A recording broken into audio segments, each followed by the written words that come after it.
And விக்ரமோட முதல் முறையா இணையிற நம்ம தமன்னா ரெண்டு பேரும் சேர்ந்து பாண்டிச்சேரியில முகாமிட்டு இருக்காங்க. காரணம் என்ன அப்படின்னு கேட்டீங்கன்னா, ஃபார் த ஃபர்ஸ்ட் டைம் இவங்க ரெண்டு பேரும் ஒன்னா சேர்ந்து விஜய் சந்தரோட இயக்கத்துல படம் நடிச்சிட்டு இருக்காங்க.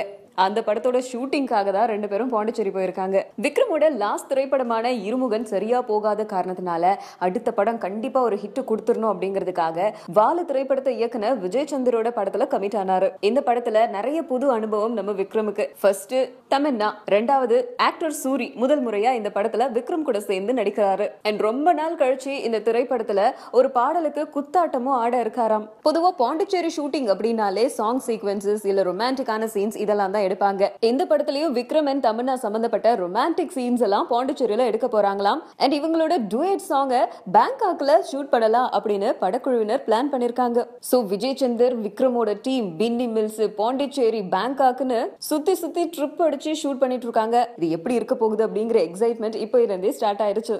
நமக்கு விக்ரம் படத்தை பத்தின எக்ஸைட்மெண்ட், ஆனா நம்ம ஸ்ருதி ஹாசனுக்கு அவங்க படத்தை பத்தின எக்ஸைட்மெண்ட் ஜாஸ்தியா இருக்கு. சங்கமித்ரா சுந்தர் சியோட இயக்கத்துல பிரம்மாண்டமா உருவாயிட்டு இருக்க இந்த திரைப்படத்தை தேனாண்டால் பிலிம்ஸ் தயாரிக்கிறாங்க.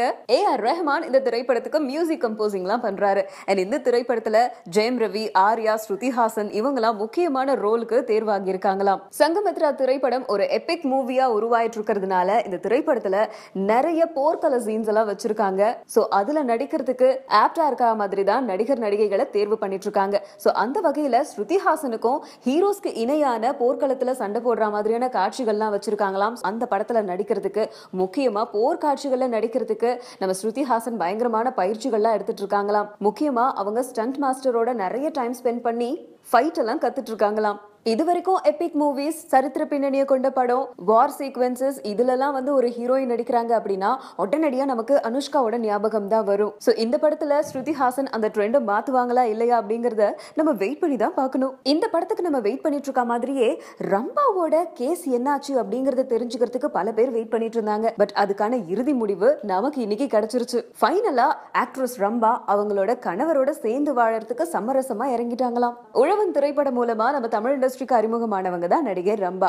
அந்த படம் தொடர்ந்து பல முன்னணி நடிகர்களோட பல திரைப்படங்கள்ல நடிச்ச அவங்க 2010ல இந்திரகுமார் அப்படிங்கிற ஒரு தொழிலதிபரை கல்யாணம் பண்ணிக்கிட்டாங்க. திருமணத்துக்கு பிறகு கனடால செட்டில் ஆன அவங்களுக்கு அவங்க ஹஸ்பண்டோட ஏற்பட்ட ஒரு மன வேறுபாடு காரணமா குழந்தைகளை கூட்டிட்டு சென்னைக்கு வந்துட்டாங்க.